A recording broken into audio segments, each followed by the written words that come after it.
To make this asparagus dish, first you're just going to trim off the ends, just a little bit, maybe a ½ inch of that little bit of a woody stem.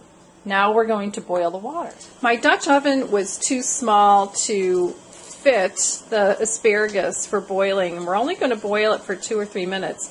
So I have this soup pot on the stove right now. It's going to take a long time to boil, so this is going to be the longest bit of time, and I have a lot of asparagus to do for a pretty good sized crowd.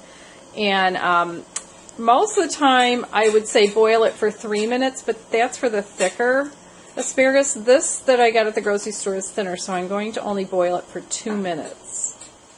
Once the water's boiling, you're ready to put the asparagus very carefully in the pan.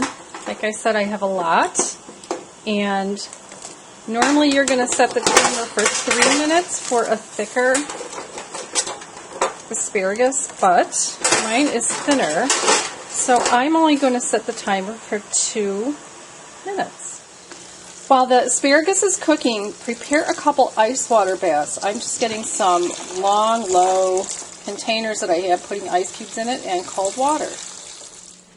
You want these to be crisp tender, and that's why you don't want to cook them too long. So to stop the cooking process, you take them out and you put them with tongs and put them into the cold water bath for a few minutes. If they cook for too long, beyond the 2 minutes and sit in the hot water, they'll get mushy, and you don't want that. So I'm going to finish putting them in here. The ones that are at the top are easier to get out of the boiling water. Now remember, even if once the water boils and then you put the asparagus into the pot of boiling water, even though it doesn't continue to look like it's boiling, it's still very, very hot, and it's still cooking the asparagus just fine. So don't leave them in there too long, otherwise they'll get mushy. You want them crisp tender. You can even test one by taking it out and running it under cold water so that it's cool enough to bite, and then bite the end off when it's cool enough to eat, and see if it snaps, or if it's mushy, then take it right out. The asparagus only has to sit in the ice water for about 2 minutes. That cools them down and stops the cooking process. Then take them out with a slotted spoon, or I have a slotted spoon over here too, and I can lift some, get all the drippiness off, and then arrange them in a 9 by 13 pan, some kind of a long pan. Now I have 2 bundles that I'm going to put in here, and then we're ready to make a vinaigrette and pour a vinaigrette over it.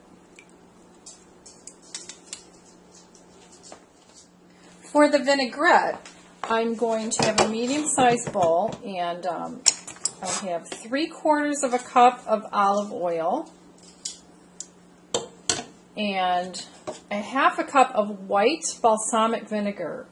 Now, I love the white balsamic vinegar, but if all you have is the dark, that's fine. I have a tablespoon of sugar. You can use whatever sweetener you want. I have 1 teaspoon of red pepper flakes. And then I have 4 garlic cloves, and I'm mincing them, and I thought I'd show you in case you haven't ever purchased a mincer. This is a garlic mincer. My dog is whining, by the way.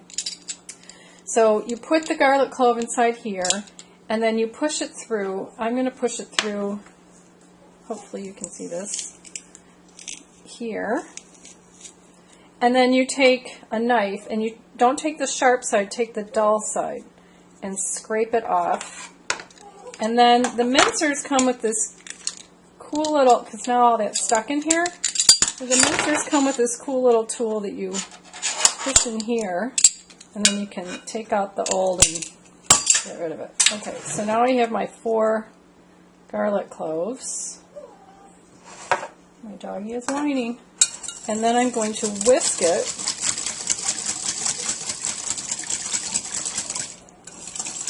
And once whisked, I will pour it all over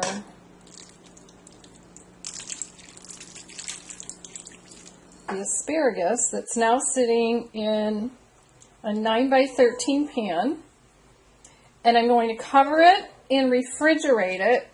It should be refrigerated for about 8 hours. You could probably shake it once in a while, because some of these aren't necessarily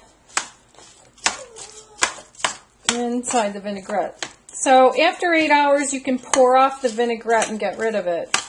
So you can do this and then, pour it off right before you serve it. And then put the asparagus into 1 or 2 serving dishes and serve it with tongs. So that's how you make a really easy asparagus dish that you serve cold, but then, it just makes it easier on yourself because you can make this ahead of time.